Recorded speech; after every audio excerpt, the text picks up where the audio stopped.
Phil PM. Paranormal. The flying disc has been found. El mítico chupacabras. Les enquêtes de Christian Page. Christian Page, pour une dernière fois. En 2018. 2018, Bien sûr, Bernard. Alors, on commence avec une tombe en Égypte. Voilà, et c'est amusant qu'on en parle parce que en ce moment, il y a depuis plusieurs mois, je te dirais peut-être 1 an et demi maintenant, il y a une véritable effervescence en égyptologie. Il y a plusieurs équipes qui travaillent sur le terrain. On utilise de l'équipement de pointe et ça permet des découvertes tout à fait fantastiques. Et l'une d'entre elles, c'est pas tellement mythe et complot, mais elle est si extraordinaire qu'on ne peut pas ne pas en parler. Et c'est une découverte qui a été présentée le 15 décembre dernier par le directeur du département des antiquités égyptiennes. Et il s'agissait de la découverte de la tombe d'un grand prêtre dans la vallée de Saqqara, là, où se trouve la pyramide à degrés de Saqqara. On parle ici d'une tombe qui a à peu près 4400 ans. C'est la tombe d'un grand prêtre qui s'appelle Wati-Wata.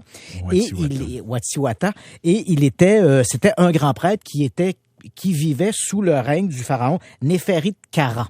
Ah. Et ce qui est absolument extraordinaire ici, dont on a vu des images à la télévision. Extraordinairement préservé, là. Absolument. Hein? L'état de préservation de la tombe est remarquable. Ouais. Et ce qui est assez surprenant, c'est que la tombe est découverte dans une nécropole d'animaux.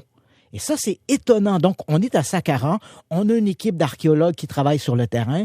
Ils ont mis à jour une nécropole d'animaux parce qu'on le sait, les Égyptiens vénéraient les animaux et souvent les paraient de toutes sortes de rituels au moment de les inhumer. Donc, on a trouvé jusqu'à des insectes momifiés, des scarabées momifiés, des chiens, des chats momifiés.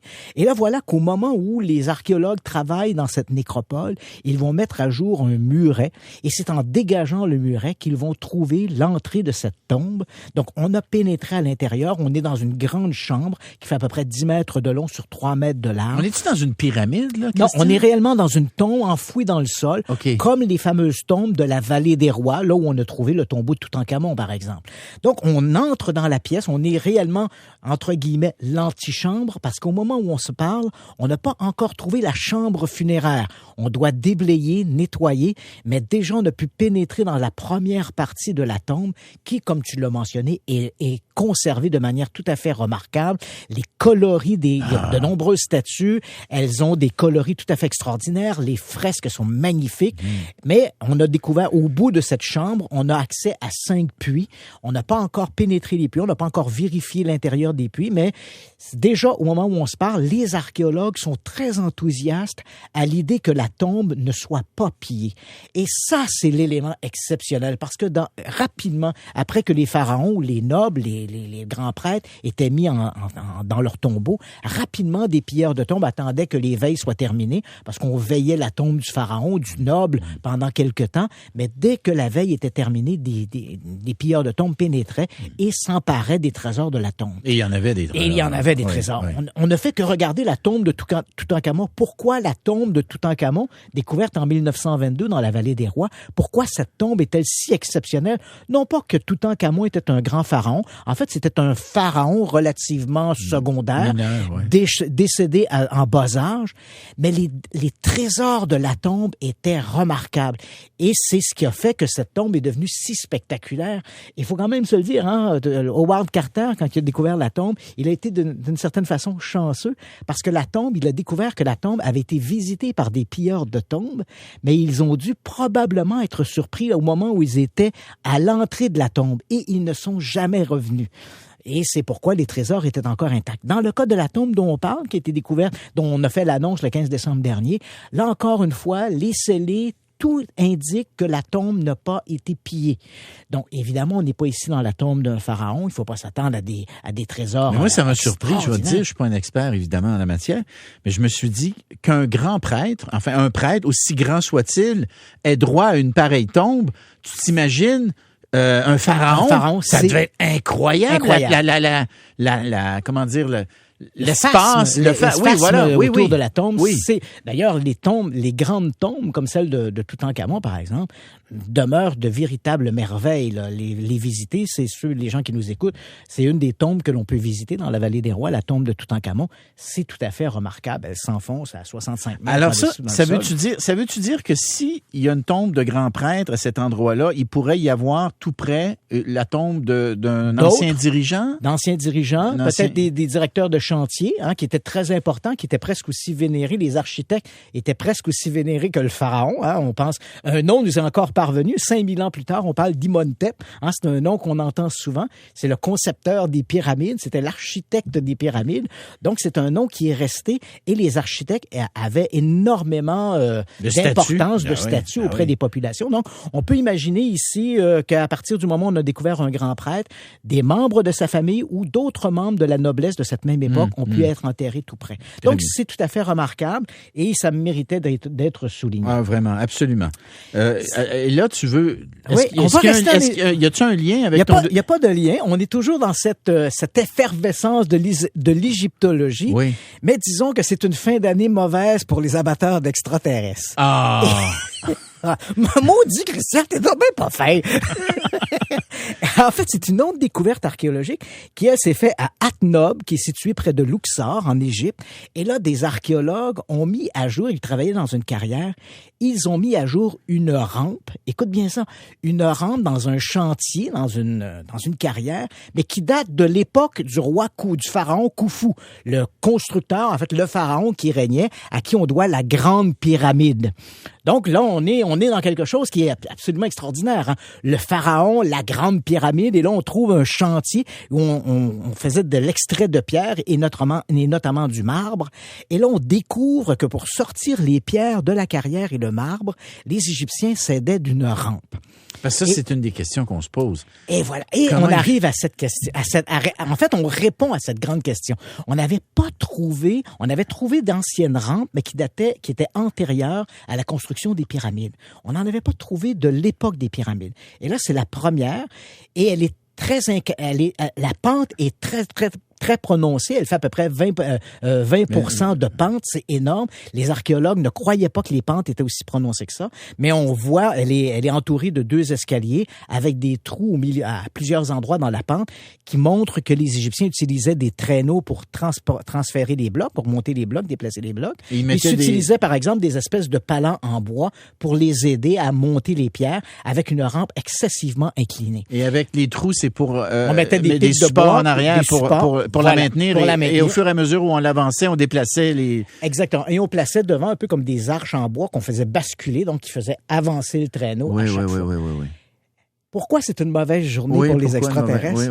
Parce que si tu es de ceux qui croient à l'hypothèse des anciens astronautes, et je rappelle aux auditeurs c'était quoi cette hypothèse, c'est que dans l'Antiquité, des extraterrestres auraient pris contact avec les grandes civilisations, les Égyptiens, les Mayas, les Incas, et les auraient aidés ou initiés à l'architecture ou encore aux connaissances mathématiques. Donc, ils auraient aidé les Égyptiens à la construction des pyramides, aux temples mayas, aux lignes de Nazca. Et évidemment, si tu as des extraterrestres, tu n'as pas besoin de rampe. T'as tout compris.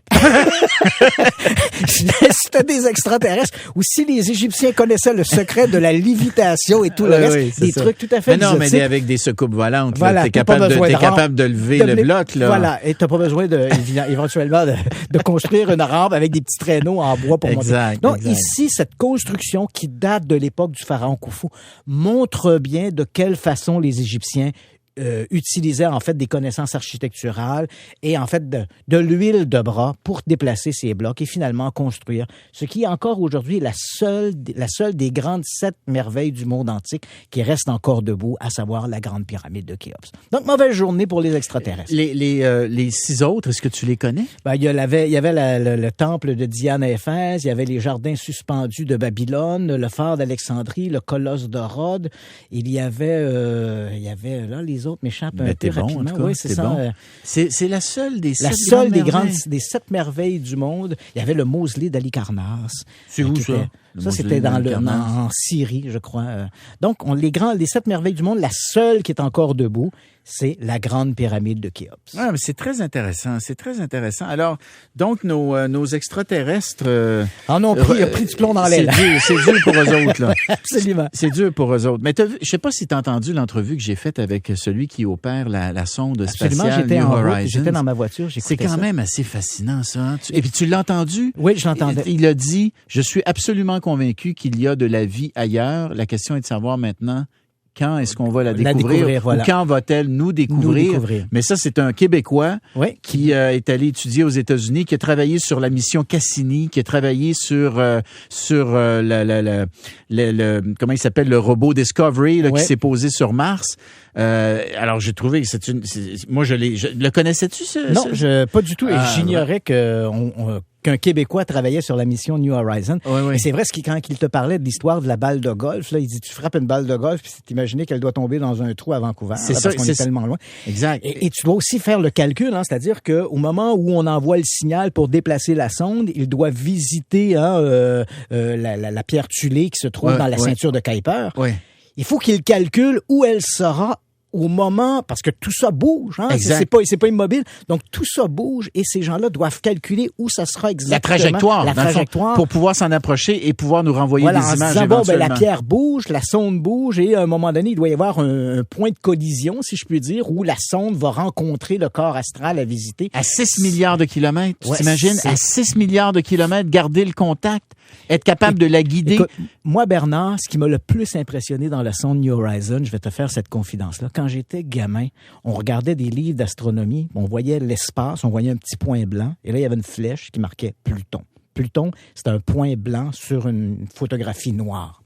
Jamais de mon vivant, j'aurais cru qu'un jour, je verrais des images rapprochées de Pluton. C'était tellement loin qu'on ne pouvait pas imaginer ça.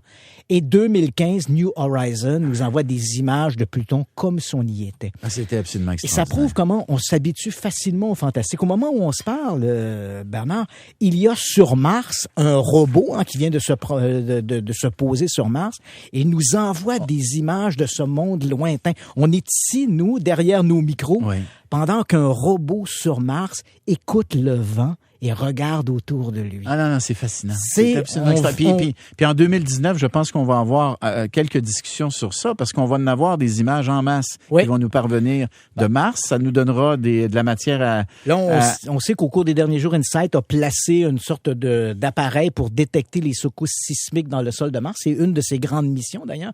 Écouter, ou en tout cas détecter ou documenter le mouvement géologique de la planète Mars. On vit une époque où la science vraiment nous transporte complètement ailleurs. Absolument. Christian, je te souhaite un joyeux Noël. Toi aussi, Bernard. C'est toujours un plaisir. On se reparle en 2019. Oui, absolument. Alors voilà, à vous les auditeurs, écoutez, soyez prudents sur les routes. Profitez de ce moment-là. On a le temps de s'arrêter un petit peu, de reprendre notre souffle, de se reposer, de se donner